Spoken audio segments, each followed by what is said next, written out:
இந்த வீடியோவில் மிஷினே இல்லைனாலும் நம்ம சேலையோட ஓரங்களை நம்மளே ரெடி பண்ணிடலாம். அதுக்கான டிப்ஸ் இந்த வீடியோவில் நம்ம பார்க்கலாம். ஃபேப்ரிக்கில் ஸ்டோன்ஸ்க்காக யூஸ் பண்ணுற ஃபேப்ரிக் க்ளூ இல்லைனா B7000 க்ளூ, இந்த ரெண்டில் எது வேணாலும் யூஸ் பண்ணி இப்போ நம்ம சேலையோட ஓரத்தை ஈஸியாக ரெடி பண்ணலாம். வீடியோவை ஃபுல்லாக பாருங்கள், நிறைய டிப்ஸ் உங்களுக்கு யூஸ்ஃபுல்லாக இருக்கும். சாரியோட ஓரங்களை ஸ்ட்ரைட்டாக கட் பண்ணிவிட்டு அதோட எட்ஜில் க்ளூ யூஸ் பண்ணி ஃபுல்லாக அப்ளை பண்ணி அதை அப்படியே மடித்து அந்த சேலையோட ஓரங்களை ஒட்டிகிட்டே வாங்க. ஃபேப்ரிக் க்ளூ யூஸ் பண்ணிங்கன்னா கொஞ்சம் நிறைய க்ளூவாக யூஸ் பண்ணுங்கள். ஒட்டுறதுக்கும் கொஞ்சம் டைம் எடுக்கும். ட்ரை ஆகிற வரைக்கும் வெயிட் பண்ணிவிட்டு அடுத்த வேலையை பார்க்கலாம். இதுவே B7000 க்ளூ யூஸ் பண்ணிங்கன்னா நீங்கள் யூஸ் பண்ணும்போதே சீக்கிரம் ட்ரை ஆகிட்டே வந்துடும், டக்கு டக்குன்னு ஒட்டிடலாம்.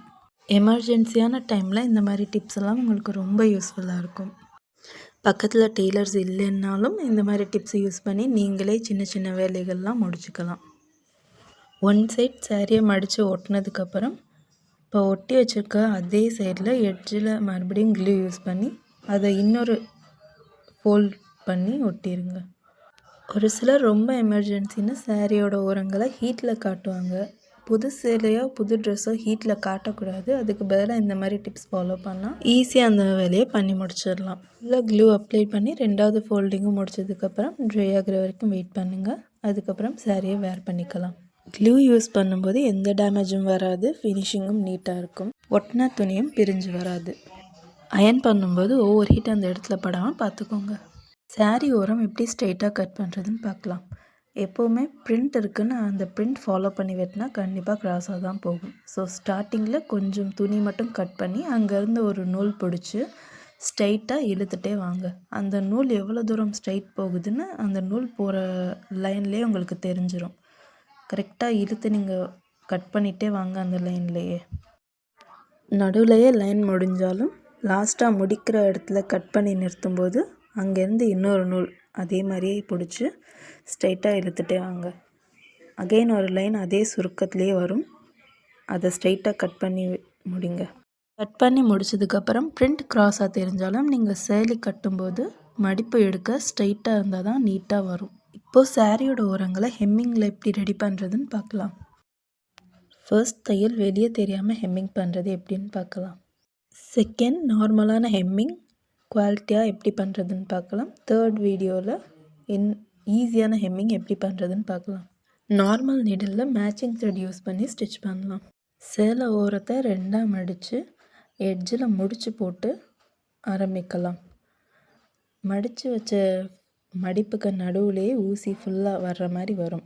முடிச்சு போடுற இடத்துல மட்டும் வெளியே எடுத்து ஒரு சின்ன தையல் போட்டுட்டு அகெயின் அந்த ஊசியை மடிப்புக்கு நடுவுலேயே வச்சு ஸ்டிச் பண்ணுற மாதிரி கொண்டு போங்க.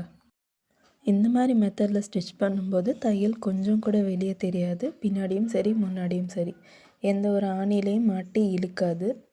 ரொம்ப குவாலிட்டியான ஒரு ஸ்டிச்சிங். கொஞ்சம் டைம் ஆகும், போட போட ஸ்பீடாக வந்துடும். ஸோ இந்த ஸ்டிச்சிங் ட்ரை பண்ணிங்கன்னா முடிக்கும்போது 2-3 நாட் டைட்டாக போட்டு கரெக்டாக ஸ்டிச் பண்ணி முடிங்க, பிரிஞ்சு வராது.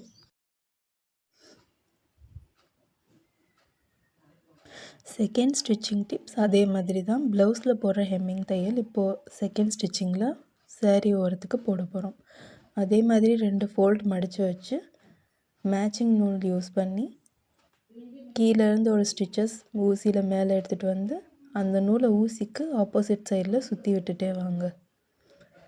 இது கொஞ்சம் ஈஸியான ஹெம்மிங் ஒர்க், சீக்கிரமாகவும் முடிஞ்சிடும். ப்ளவுஸ்க்கு ஸ்லீவ்லேயும் சரி நெக்லேயும் சரி இந்த ஹெம்மிங் ஒர்க் தான் பண்ணுவாங்க. நீங்களும் இந்த மாதிரி ஹெம்மிங் ஒர்க் ட்ரை பண்ணி பாருங்கள்.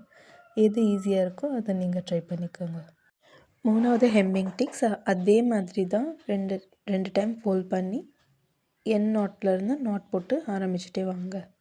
இந்த ஸ்டிச்சிங் க்ராஸாக போட்டு எடுக்கிற மாதிரி வரும். இது ஸ்டார்டிங்லேயே ஸ்பீடாகவே ஒர்க் பண்ணுற மாதிரி ஒரு ஹெம்மிங் ஒர்க் தான். பின்னாடி பார்த்தா சின்ன சின்ன ஸ்டிச்சஸ் மட்டும்தான் தெரியும். அதுவும் இன்விசிபிளாக தான் இருக்கும் மேட்சிங் த்ரெட் யூஸ் பண்ணால்.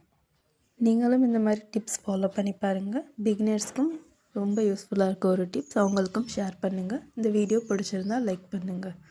தேங்க்ஸ் ஃபார் வாட்சிங்.